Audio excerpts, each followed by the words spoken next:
Assalamualaikum warahmatullahi wabarakatuh. Selamat pagi anak-anak hebat. Jangan lupa sebelum belajar selalu berdoa, dan ketika belajar kalian persiapkan buku tulis ya, dan alat tulis kamu sehingga tidak terbiasa melihat HP saja, sehingga bisa kamu catat dan bisa kamu maksimalkan dalam belajar. Kali ini tetap di aritmatika sosial kemarin ya. Kalau kemarin kita belajar untung dan rugi, sekarang kita belajar diskon dan pajak. Nah, apa itu diskon? Pasti sudah tidak asing bagi kalian ya. Potongan harga yang diberikan penjual terhadap harga jual suatu barang. Jadi kalau misalkan kalian membeli suatu barang, pastinya harga yang kamu bayarkan lebih murah karena mendapat potongan harga atau diskon. Nah, diingat selalu kata kuncinya, rumusnya yang pertama adalah harga diskon itu bisa kita cari dari persentasenya dikali harga jual. Jadi harga yang harus dibayar itu adalah hasil dari harga jual dikurangi harga diskon atau harga potongannya tadi. Oke. Kemudian kalau pajak itu adalah besaran nilai suatu barang atau jasa yang wajib dibayarkan oleh masyarakat kepada pemerintah. Ada berapa macam pajak sih di Indonesia? Nah, ini yang pertama itu ada PPN anak-anak. Jadi ada pajak pertambahan nilai.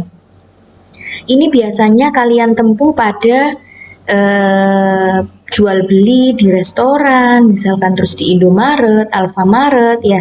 Itu biasanya terkena pajak pertambahan nilai atau harganya semakin bertambah karena dapat tambahan pajak. Kemudian yang kedua adalah pajak penghasilan. Pajak penghasilan ini ditempuh oleh para karyawan atau pegawai yang mendapatkan gaji pada instansi tersebut. Nah, biasanya pajak penghasilannya ini dibebankan pada karyawan atau pegawai tersebut.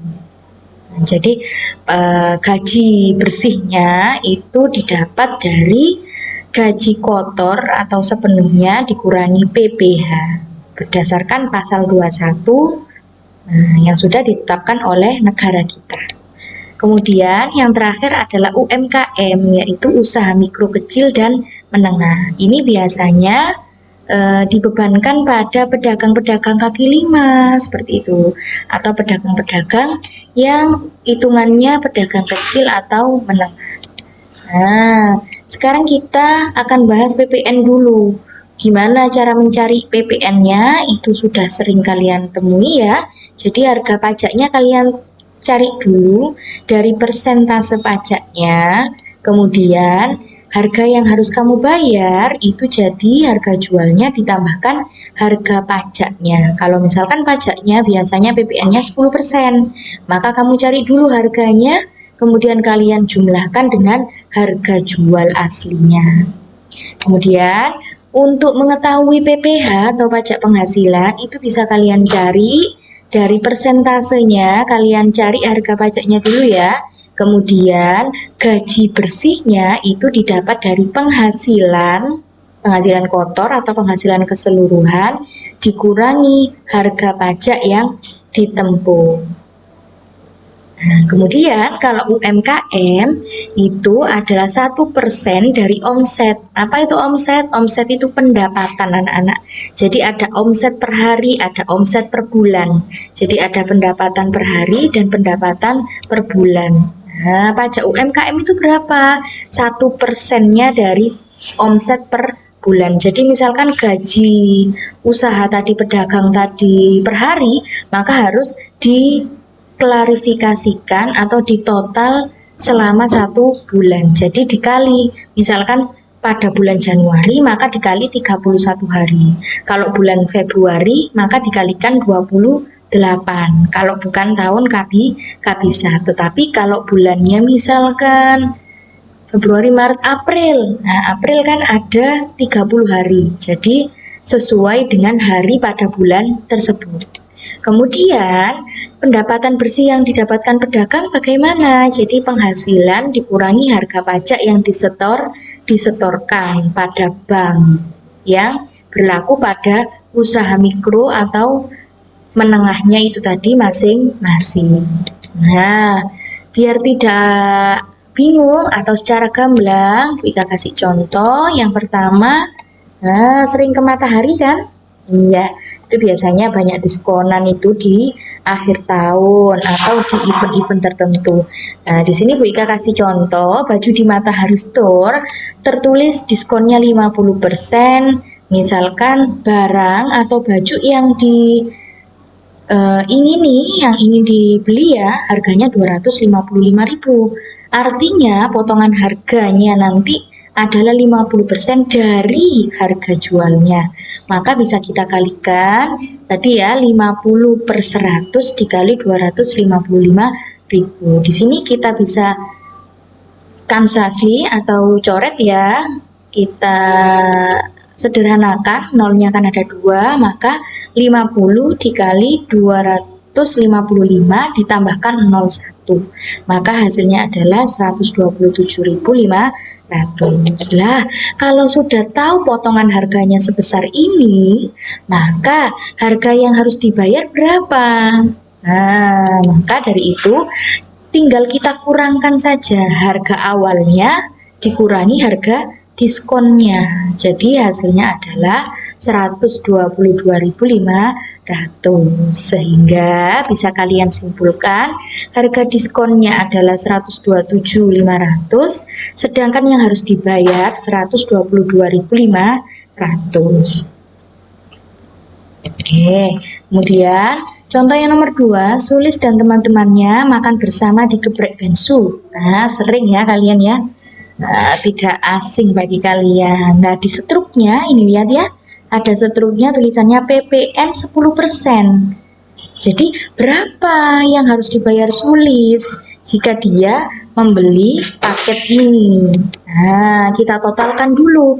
Total harga pesanan yang dipesan teman-temannya adalah ada ini ya, ayam geprek 2 30.000, terus terong gepreknya 10.000, terus minumannya ya 3.000 tambah 3.000, jadi totalnya 46.000. Nah, sekarang harga pajaknya tadi kan 10%, kita hitung nih berapa berarti yang harus dibayar.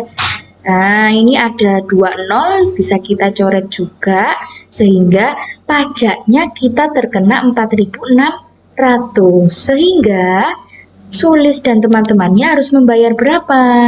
Nah, jadi 46.000 ditambahkan pajaknya tadi, sehingga harus dibayar 50.600. Nah, mudah kan? Jadi jangan lupa, ini kalian harus pahami anak-anak, biar kalian jika jual beli atau kalian mempraktekkan sendiri, kalian tidak dibohongi ya oleh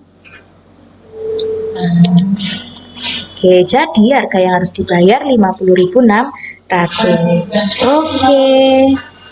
Ini adalah PPN ya, atau pajak pertambahan nilai dari toko tersebut atau dari geprek bensunya.